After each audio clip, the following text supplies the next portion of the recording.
I need y'all to just excuse because I'm not feeling too good. Um, so anyway, this is in reference to the game.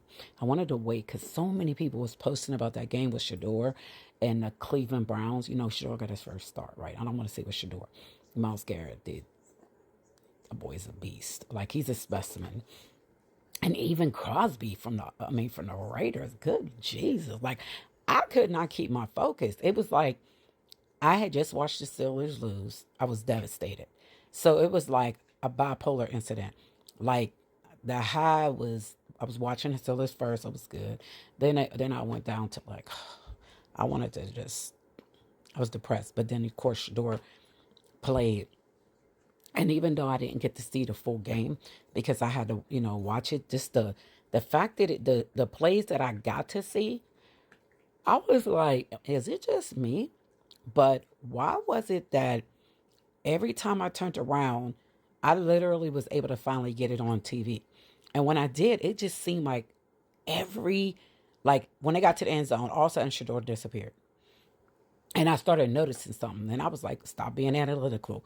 But I noticed that Stefanski was trying to slow him down. And he literally, like, it looked like Shador could have just went nuts out there. Like, because them wide receivers was hitting on, they was like hitting on all cylinders as far as the well, I'm going to say all wide receivers. But the one, I think his name Solomon or something like that. And then it was just the only one that kind of irritated me a little bit was Judy. I noticed earlier in the week, and I was going to do a video on it because his whole attitude, he reminds me of how, because I'm still a fan, so Steelers fans, you would know, he reminds me of how the players are when they get on the Steelers, because Steelers always is a wide receiver making machine. And then all our wide receivers end up leaving and going to other teams. So when I look at the wide receiver we just had, I don't even want to say his name because he was so arrogant. And then he went to Dallas. Granted, he's good. And then, Antonio Brown, which I'll say his name because he was cool. But granted, he had his issues. But it's like they make good wide receivers and then they go elsewhere.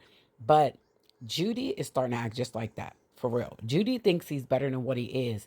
And the fact that he tried to high step and drop the ball, that should have been, he's the one that needs to be having to come to Jesus meeting. You know, they be talking about trying to humble Shador. They need to humble him and humble some of them players that's been on this team forever and they suck. For real. They need to. There is no excuse for a team to have been through this many quarterbacks and have just been like, I couldn't even believe when I heard that is the longest pass that's been thrown down the field in Cleveland Browns in a long time. Yeah, like the most excitement that has been in for the Cleveland Browns has been this last game. So I say this to also say this. Shador brought a spark, and a lot of those young guns that's on that team brought a spark to this team. Maybe a lot of people don't like it, and that's because so many people don't know how to change. Change is hard, but sometimes change is necessary to move forward. And a lot of people like to live in the past, even that's like, this country.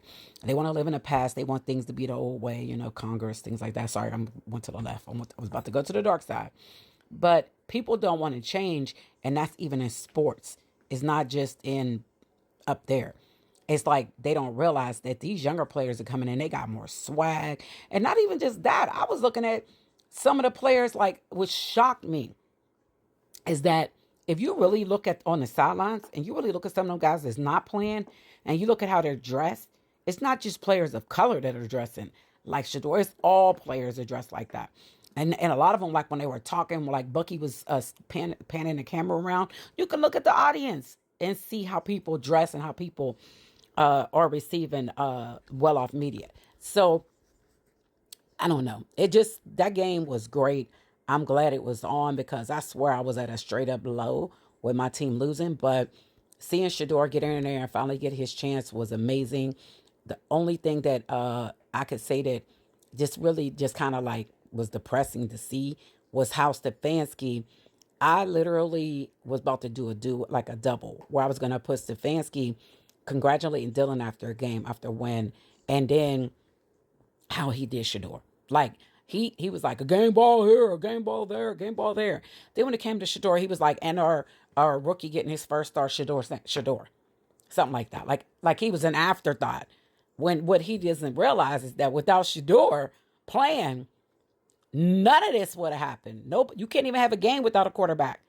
That's your number one person on the team is your quarterback. So if you can't give your quarterback his props, then guess what?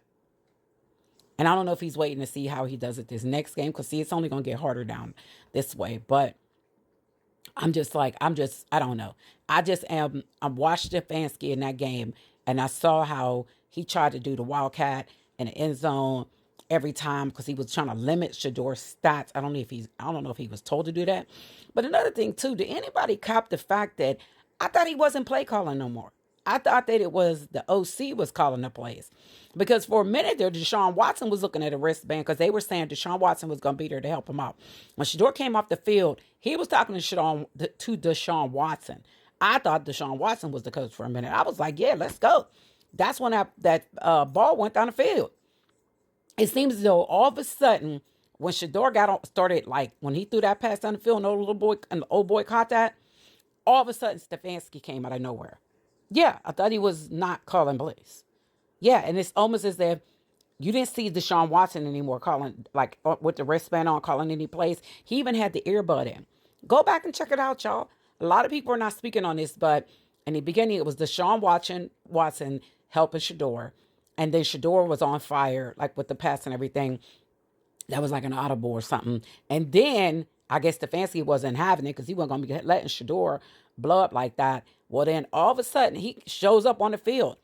And even when he was talking to Shador, it was like he was patting him on the back. I'm like, what are you doing? Like he kept calling Shador out during the end zone. And I was like, is he truly trying to slow him down? Like, yo, dog, what is happening? Like that was crazy. I never seen anything like that. Just like I was telling y'all in a different video how normally when players are not doing good and like fourth quarter, they take them out. They don't just keep them in. I'll tell you, with Cleveland this year, I have seen more insanity when it comes to in things I never thought I would see in an NFL game. Yeah, with Cleveland. Yeah, but that's something that I think nobody has picked up. Is how Stefanski was not supposed to be play calling. And then all of a sudden, when Shador was doing well, he showed up. Like, I didn't see Tommy Rees. All I saw was Stefanski on the sidelines. Like, I thought he was supposed to be up in the box. So it was kind of shocking. But I wish he would have stayed up in that box because I think that him coming out of that box, he kind of hamstrung Shador because there was no way he was gonna let Shador just look extremely good. But I think it's kind of like overweight. Even and some people come out talking about Shador, that was one game. Let's see what happened. No, Shador is young. Give him the same amount of games that everybody gave Dylan. Okay, let him get out here and let him show what he got to show. Yeah, if he get in this next game, he makes some mistakes. So what? That's a part of learning. Because right now, that's what they're doing. They're learning. And honestly, one of the, somebody had said this. I think it was Shady. Shady was even, or someone, I don't want to say Shady said it, but somebody even said that after watching Shador, you watch Dylan, like when you even watch that screen pass that Shador threw to the right, and his was lower and it was straight to the person. Dylan's was off into Oompa Loompa land. Yeah, it's just so much.